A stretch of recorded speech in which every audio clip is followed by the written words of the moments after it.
السلام علیکم ناظرین۔ ایک ایسا عذاب جس نے 3 بڑے شہروں کو نیست و نابود کر دیا۔ اس عذاب کے دوران ایسا کیا ہوا کہ ایک عورت پتھر کے مجسمے میں تبدیل ہو گئی؟ وہ عورت کون تھی اور اس نے ایسا کیا گناہ کیا تھا کہ قیامت تک کے لوگوں کے لیے عبرت کا نشان بن گئی؟ اس عورت کا حضرت لوط علیہ السلام کے ساتھ کیا تعلق تھا؟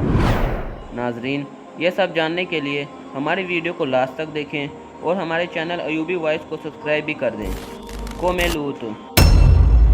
لوط تاریخ کی ایک ایسی قوم ہے جس نے گناہ کا ایک نیا طریقہ ایجاد کیا تھا، یعنی اس قوم کے مرد مردوں سے جنسی تعلقات رکھتے تھے اور اپنی خواہشات پوری کرتے تھے۔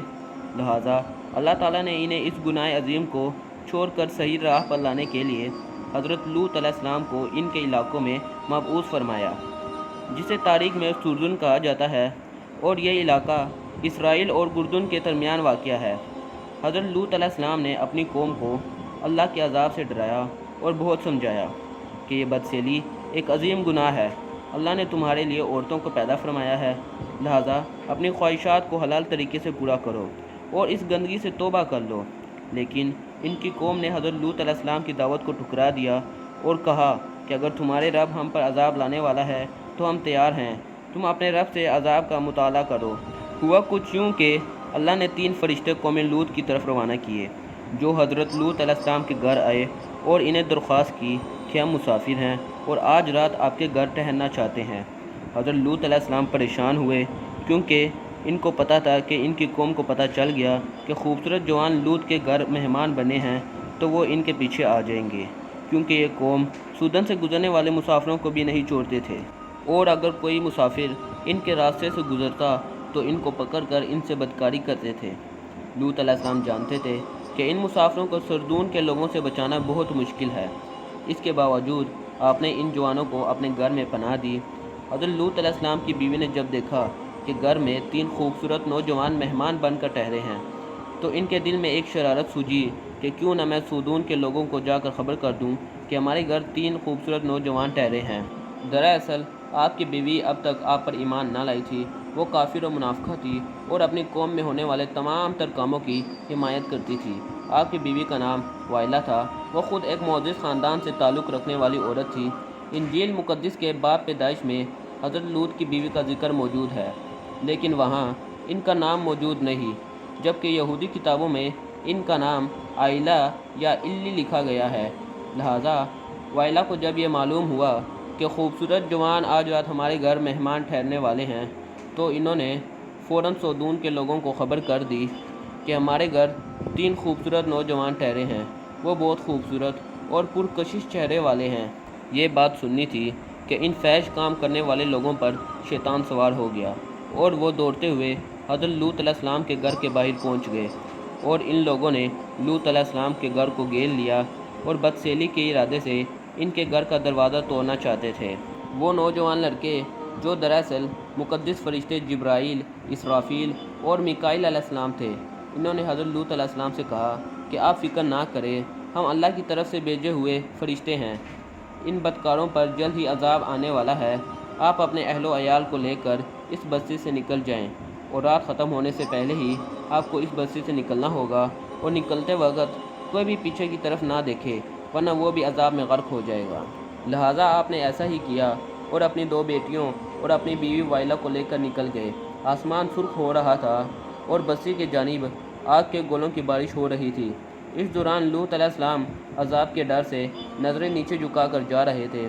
اچانک ایک بہت بڑا پتھر سودون کے شہر کے بیچوں بیچ گرتا ہے اور ایک خوفناک آواز آتی ہے۔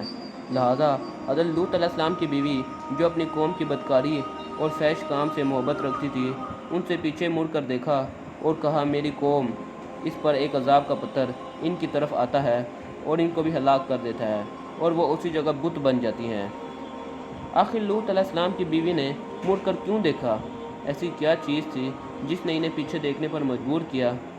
دراصل وائلہ کے دل میں دنیا کی محبت بسی ہوئی تھی۔ وہ اپنا گھر، مال و دولت اور لوگوں کو پیچھے چھوڑ کر آگے بڑھ رہی تھی۔ لہٰذا جب یہ سب تباہ ہو رہا تھا، ان سے رہا نہیں گیا اور انہوں نے پیچھے مڑ کر دیکھ لیا۔ انجیل کی کتاب لقمان کے مطابق جب حضرت عیسیٰ علیہ السلام کو دنیا سے آسمان پر اٹھانے جانے کا وقت آیا تو اس سے قبل حضرت عیسیٰ علیہ السلام نے اپنے لوگوں کو بہت ساری نصیحتیں کی۔ اس دوران آپ نے فرمایا تھا کہ لوط کی بیوی کو یاد رکھنا۔ حضرت عیسیٰ نے لوط کی بیوی کو یاد رکھنے کی نصیحت کیوں کی تھی؟ دراصل ایک طرف حضرت لوط اور نوح کی بیوی تھی جو پیغمبروں کے زوجہ ہونے کے باوجود کفر میں مبتلا تھی، اور دوسری طرف فرعون کی بیوی تھی جنہوں نے خدائی کے دعوے دار کے محل میں رہنے کے باوجود اللہ پر ایمان رکھا اور اپنے نجات کا ذریعہ بنا۔ لہٰذا اللہ تعالیٰ نے قرآن مجید میں فرمایا ہے کہ اللہ تعالیٰ کافروں کے لیے نوح اور لوط علیہ السلام کی بیویوں کو بطور مثال پیش کرتا ہے۔ وہ دونوں ہمارے بندوں میں بے مثال بندوں کی نکاح میں تھی، مگر انہوں نے اپنے شوہر سے خیانت کی تو وہ اللہ کے عذاب میں غرق ہو گئے، اور ان دونوں سے کہہ دیا کہ جہنم میں داخل ہونے والوں کے ساتھ شامل ہو جاؤ۔ اہل ایمان کے معاملے میں اللہ تعالیٰ فرعون کی بیوی کی مثال پیش کرتے ہیں۔ جب انہوں نے دعا کی، اے میرے رب، میرے لیے اپنی جنت میں ایک گھر بنا دے، مجھے فرعون اور اس کے عمل سے بچا، اور اس ظالم قوم سے مجھے نجات نصیب فرما۔ آج اسرائیل اور اردن کے درمیان ایک ویران علاقہ پایا جاتا ہے۔ محققین کے مطابق یہ وہی جگہ ہے جہاں زمانے قدیم میں 3 بڑے شہر آباد تھے۔ یہ قوم لوط کا شہر تھا، اور اب اس علاقے میں انسانی زندگی کا تصور بھی نہیں کیا جا سکتا، اور نہ یہاں پودے لگائے جا سکتے ہیں اور نہ کھیتی کی جا سکتی ہے، یہاں تک کہ پینے لائق پانی بھی نہیں دستیاب۔